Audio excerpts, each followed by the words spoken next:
قیام کی حالت میں اور عزم بالجزم کے ساتھ اس انداز سے ظاہر کر رہی ہے تو وہ نظریہ تو زندہ رہے گا. اس نظریے کے اندر مزید جان آئے گی اور نئی قوم جو تیار ہوگی وہ پہلے سے زیادہ جوش و جذبے اور پہلے سے زیادہ عزم بالجزم کے ساتھ اپنے نظریے کی حفاظت کرے گی اور اس کو آگے بڑھائے گی. اور ہم پبلک اوپینین بھی دیکھ رہے ہیں, دنیا بھر میں عالمی برادری کی بھی جو ہمدردیاں ہیں, جو انقلاب کے عنوان سے, ایران کے عنوان سے جو مقصد ہے, اس میں بھی اضافہ ہو رہا ہے. اور یہی میں سمجھتا ہوں کہ بڑا انتقام ہے امریکہ اور اسرائیل. رائٹ, اور چونکہ امریکی صدر کو خود بھی اپنے گھر سے ہی بڑی مخالفت کا سامنا کرنا پڑ رہا ہے, خواہ وہ امریکی عوام ہو, وہاں کے لوگ ہوں, دیگر ان کی وہاں پر موجود تمام عوام جو ہے وہ اس کو بہت ہی ایک تنقیدی نگاہ سے دیکھ رہی ہے کہ جس طرح سے ایک یونیلیٹرل ڈیسیشن لیا گیا. اور نیٹو کنٹریز کا بھی آپ کو پتہ ہے کہ جس طرح سے اسٹریٹ آف ہرمز کی اس کو سیکیور کرنے کے بھی حوالے سے وہ اپنے حریفوں سے بھی پلیڈ کرتے رہ گئے, لیکن کوئی ان کو سپورٹ کرنے کے لیے تیار نہیں نظر آتا. کوشش بڑی اپروچ لیے ہوئے ہیں. ڈاکٹر صاحب, لے کے جاتے جاتے جس طرح سے ایک امریکی اور یہ اسرائیلی اہداف نظر آ رہے تھے, اسٹارٹنگ فرام کے جہاں پر وہ پروٹیسٹ کو ٹریگر کر کے وہ ایک ایرانی عوام کے درمیان جو ہے وہ ایک فرکشن کریٹ کرنا چاہتے تھے, اس میں بھی کامیاب نہیں ہوئے. تو اس کے بعد لیڈرشپ کو جس طرح سے ٹارگٹ کیا جا رہا ہے, آپ کے خیال میں لیڈرشپ کا ان حالات میں آپریٹ کرنا مشکل اگرچہ ضرور ہو رہا ہے, اور کیا ایرانی قیادت کو اب انڈر گراؤنڈ رہ کر آپریٹ کرنا ہوگا؟ دیکھیں, یہاں کی سوسائٹی کو سمجھنے کی ضرورت ہے, کیونکہ بعض دفعہ ہم باہر بیٹھ کے اس چیز کو نہیں سمجھتے تو یہ چیز محسوس ہوتی ہے. جیسے میں نے پہلے کہا نا کہ یہاں پہ شخصیات کے عنوان سے, ایکسپرٹس کے عنوان سے, عہدیداروں کے عنوان سے, وزراء کے عنوان سے لیئرز ہیں, ایک کے بعد دوسرا, دوسرے کے بعد تیسرا, تیسرے کے بعد چوتھا تیار ہے. ان کو اس لحاظ سے کوئی مشکل نہیں ہے کہ بھئی اگر یہ چلا گیا تو اس کی جگہ کون ریپلیس کرے گا. لیکن یہ بات بھی ماننی پڑے گی کہ ایران کی عوام اور ان کے جو عہدیدار ہیں, وزراء ہیں, شخصیات ہیں, ان کے درمیان فاصلے نہیں ہیں. وہ دونوں ایک ہی جگہ پہ, ایک ہی علاقے میں رہتے ہیں, ایک ہی جگہ پہ اٹھتے بیٹھتے ہیں, ایک ہی طرح کے جلسے جلوسوں میں شرکت کرتے ہیں. تو اس وجہ سے ان کو ٹریس کرنا بھی بڑا آسان ہے. ابھی تک اتنی شخصیات جو ہیں وہ شہید ہوئی ہیں, وہ اسی وجہ سے ہوئی ہیں کہ انہوں نے اپنے آپ کو عوام سے علیحدہ نہیں کیا, وہ بنکرز میں جا کے نہیں چھپے, وہ کہیں پہ دور دراز علاقوں میں جا کے انہوں نے اپنے آپ کو اپنے لیے کوئی محفوظ پناہ گاہیں نہیں بنائی. وہ عوام میں رہتے ہیں, عوام میں رہتے ہیں, اٹھتے بیٹھتے ہیں وہیں پہ. تو اس وقت مجھے یہ سمجھ آ رہی ہے, جیسے آپ نے کہا کہ آئندہ یہ سسٹم کیسے آپریٹ کرے گا. اگر عوام کی طرف سے یہ دباؤ بڑھا شخصیات کے لیے, عہدیداروں کے لیے, اور جو مین اس وقت لیڈرشپ ہے کہ اب آپ میدان میں نہ آئیں, اب آپ صرف سسٹم کو چلائیں, میدان میں ہم رہیں گے, آپ اپنے محفوظ پناہوں میں پناہ گاہوں میں بیٹھ کے سسٹم کو چلائیں, تو شاید پھر یہ لیڈرشپ مان جائے اور وہ عوام میں نہ آئے اور سیکیورٹی کی صورتحال بہتر ہو جائے. اور اگر یہ سلسلہ نہ ہوا تو وہ تو شہادتیں ہوتی رہیں گی, وہ بھی عوام میں آتے رہیں گے, ان کو ٹارگٹ کرنا بھی آسان ہوگا. تو یہ ایک تاثر تو بن رہا ہے. کل رات کے اجتماعات میں ہم نے یہ محسوس کیا ہے کہ عوام کی طرف سے بھی اس طرح کی باتیں ہو رہی ہیں کہ اب ہماری لیڈرشپ کو سامنے نہیں آنا چاہیے. جب ہم موجود ہیں, ہم قربانی کے لیے موجود ہیں, تو ہماری لیڈرشپ کیوں جو ہے وہ اپنے آپ کو قربانی کے لیے پیش کر. Right, thank you so much doctor صاحب, بہت شکریہ. پروگرام میں وقت ہوا ایک بریک کا, ہمارے ساتھ رہیے. پاکستان تحریک انصاف کے سیکرٹری جنرل سلمان اکرم راجہ صاحب اس وقت ہمیں پروگرام میں جوائن کر رہے ہیں. راجہ صاحب السلام علیکم, بہت شکریہ پروگرام کے لیے آپ نے وقت نکالا. راجہ صاحب, before I go on to ask you about the recent announcement جو آپ لوگ نے عمران خان رہائی موومنٹ کا اعلان کیا ہے, اس سے پہلے وزیر اطلاعات عطا طاہر صاحب نے جو ٹویٹ کیا اور انہوں نے بتایا کہ عمران خان صاحب کی جو فون کال ہے, it will be arrange on Eid day with his children as done in the past as well. وہ کہتے ہیں his children are welcome to visit Pakistan on their NICOP cards as Pakistani citizens for which no visa is required. However, they will fully comply with the laws of Pakistan during their stay. راج صاحب, کیا رد عمل ہے آپ کا, اور آپ حکومت کی اس بات پر یقین کرنے کو تیار ہیں کہ حکومت فیسیلیٹیٹ کرے گی, اگرچہ وہ کہتے ہیں کہ لیگل ریکوائرمنٹس کے ساتھ وہ فلی کمپلائی کریں ان کے بیٹے؟ دیکھیں, یقین تو کسی بات پہ ہم نہیں کریں گے, لیکن اگر عید والے دن بیٹوں سے گفتگو ہو جاتی ہے تو یہ اچھی بات ہوگی. یہ بنیادی ایک انسانی تقاضا ہے. اب تک یہ حکومت بنیادی انسانی تقاضے پورے نہیں کرتی رہی, لیکن اگر اس دن یہ ان کی گفتگو کراتے ہیں تو یہ اچھا ہوگا. میں آپ کو بتاتا چلوں کہ کل ان کے لیے, خان صاحب کے لیے اور بشرا بی بی کے لیے کپڑے بھیجے گئے تھے عید کے لیے, وہ نہیں وصول کیے اڈیالہ کی انتظامیہ نے, واپس کر دیے. تو کوئی رویہ ابھی تک ہمیں اچھا نظر نہیں آ رہا. اور جہاں تک بیٹوں کے پاکستان آنے کا تعلق ہے, انہوں نے اپنے پاسپورٹ پہ ویزے کے لیے اپلائی کیا ہے, تو ویزا دینے میں ان کو کیا دقت ہے؟ ویزا نہیں ان کو دیا جا رہا، 60 دن سے زیادہ کا عرصہ ہو گیا ہے، تو اس لیے کسی بات پہ اعتبار کرنا ممکن نہیں ہے۔ جب بیٹے پاکستان آ جائیں گے تو پھر ہم اعتبار کریں گے، جب بیٹوں کی گفتگو ہو جائے گی تو پھر ہم اعتبار کریں گے۔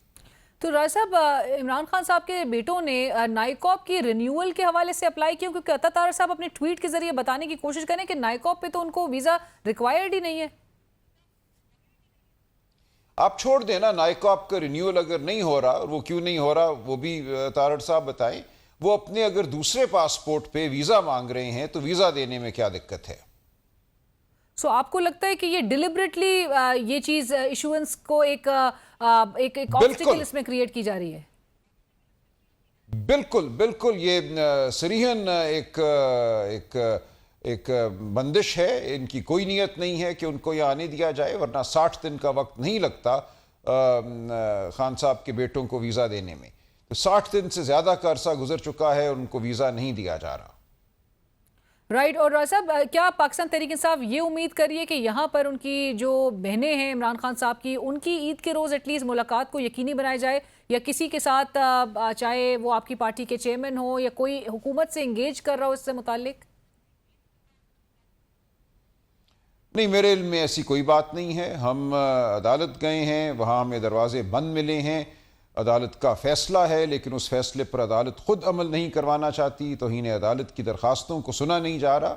تو ہمیں اس وقت تو یہ نظر نہیں آتا کہ بہنوں کی ملاقات عید والے دن اپنے بھائی سے ہوگی، لیکن بیٹوں کی گفتگو ہو جائے تو یہ اچھی بات ہے۔ اور آج ہی راج صاحب ایک جو نیا بورڈ، میڈیکل بورڈ جو کانسٹیٹیوٹ کیا گیا ہے، اس نے عمران خان صاحب کا ان کا معائنہ بھی کیا، ان کو ایگزامن کیا۔ کیا امید ہے پاکستان تحریک انصاف اور آپ تمام لیڈرشپ کو کہ عمران خان صاحب کو جیل سے اسپتال منتقل کیا جائے گا؟ دیکھیں، یہ بورڈ ایسا ہے جس میں خان صاحب کے ذاتی معالجین کو شامل نہیں کیا گیا، کوئی بندش نہیں تھی۔ ہائی کورٹ نے 2 ڈاکٹر صاحبان کے نام دیے، اور باقی بورڈ میں کس کو شامل کرنا ہے یہ کمشنر اسلام آباد کی صوابدید پہ چھوڑ دیا۔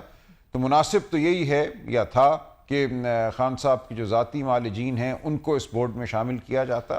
تو اس بورڈ کی کسی بھی بات پہ بہنیں یا خاندان اعتبار نہیں کرے گا، لہٰذا کوئی اور بھی اس بورڈ کی سفارشات پر یا جو کچھ بھی یہ کہیں گے اس پر اعتبار نہیں کرے گا۔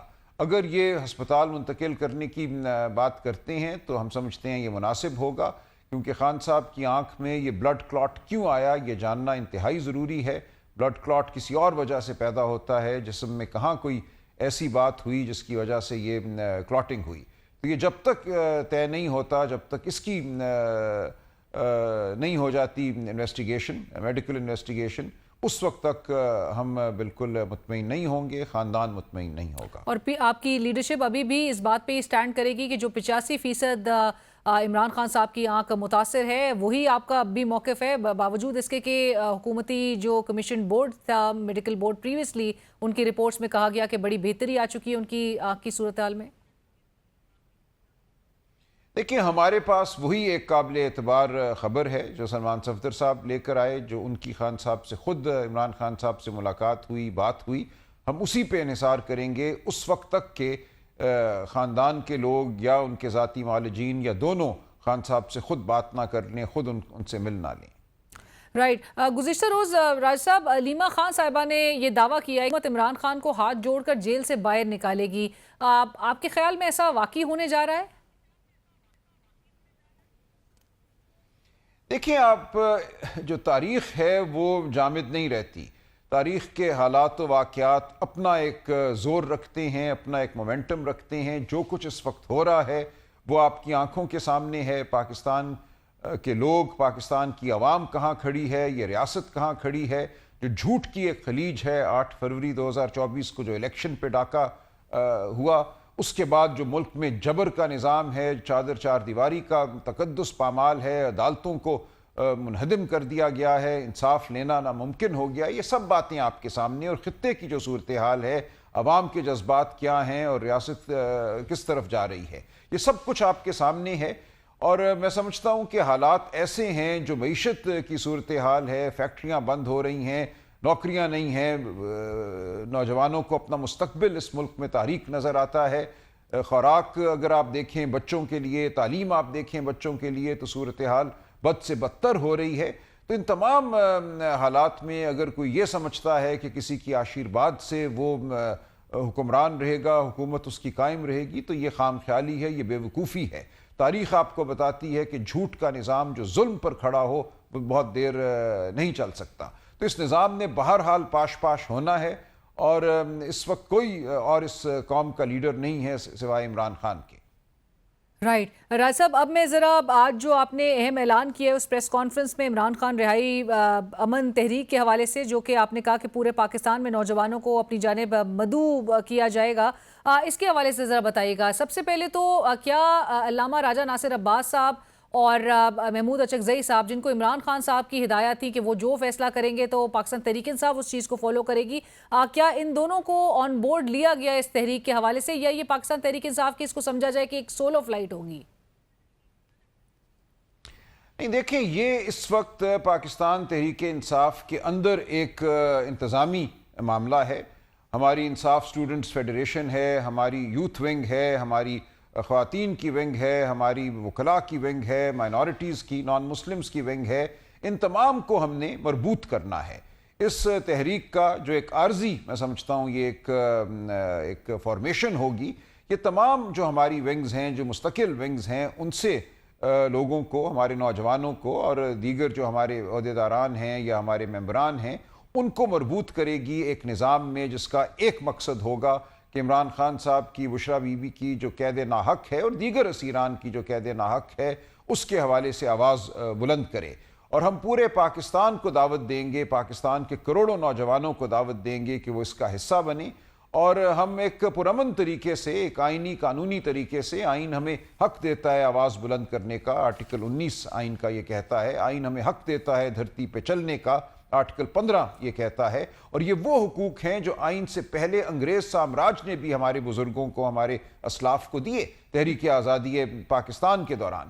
تو ہم انہی حقوق کو استعمال کریں گے ایک منظم طریقے سے، ایک پرامن طریقے سے، اور اپنی آواز بلند کریں گے۔ اور میں بار بار یہ کہتا ہوں کہ اگر پاکستانی قوم صرف اپنے گھروں کے باہر، اپنے گاؤں میں، اپنے چوراہوں میں کھڑی ہو جائے خاموش، تو یہ نظام نہیں چل سکتا، یہ نظام گر جائے گا، یہ کروڑوں کی خاموشی کو نہیں سہ سکتا۔ یہ جو تحریک کی شکل اب نظر آئے گی پوسٹ عید سیناریو میں، اس کا الٹیمیٹ جو رخ ہوگا وہ اسلام آباد کی جانب ہوگا، اور اگرچہ آپ بھی آج بھی پریس کانفرنس میں کہتے کہ اسلام آباد آنا حتمی ہوگا، لیکن ڈیٹ یا کوئی ٹائم فریم ابھی تک مائنڈ میں نہیں ہے آپ کے؟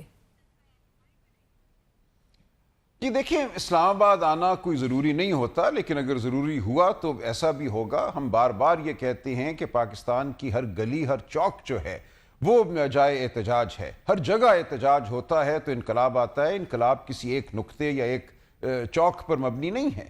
تو ہم بالکل یہ سمجھتے ہیں کہ پاکستانی قوم اگر اپنے گھروں کے باہر، اپنی گلیوں، اپنے چوراہوں میں کھڑی ہو، اپنے وہاں چلے، تو اس کے قدموں کی چاپ کو نہیں سہ سکتا یہ نظام، یہ جھوٹ اور فریب کا نظام۔ تو جو ایک ذہن میں یہ تصور ہے کہ کسی ایک شہر پہ یلغار ہونی ہے اور تبھی ہمارے مقاصد ہمیں حاصل ہوں گے، وہ ایک تصور ہے لوگوں کے ذہن میں، اور ممکن ہے کہ کسی دن ایسا ہو، لیکن ہم نہیں سمجھتے کہ ایسا کرنا ضروری ہے۔ اس نظام کو ہوش کے ناخن لینے چاہیے، آوازوں کو سلب نہیں کرنا چاہیے، چاہے وہ صحافتی آواز ہو جو سوال کرے، جو اخراجات کیے جا رہے ہیں، جو پرتعیش کبھی جہاز ہے، کبھی گاڑی ہے، کبھی پلاٹ ہے، کبھی دورے ہیں، ان سب کے حوالے سے آپ کو جواب دینا ہے۔ عوام کی غربت کا مذاق مت اڑائیے۔ اس ملک میں حالات اچھے نہیں ہیں، جو یہاں پہ اشرافیہ اپنے ساتھ کر رہی ہے، امیر کو امیر تر کر رہی ہے، عہدیداروں کو، جس کے پاس بھی کوئی عہدہ ہے، انتظامی عہدہ ہے، عدالتی عہدہ ہے، اس کو یہ کوشش کر رہی ہے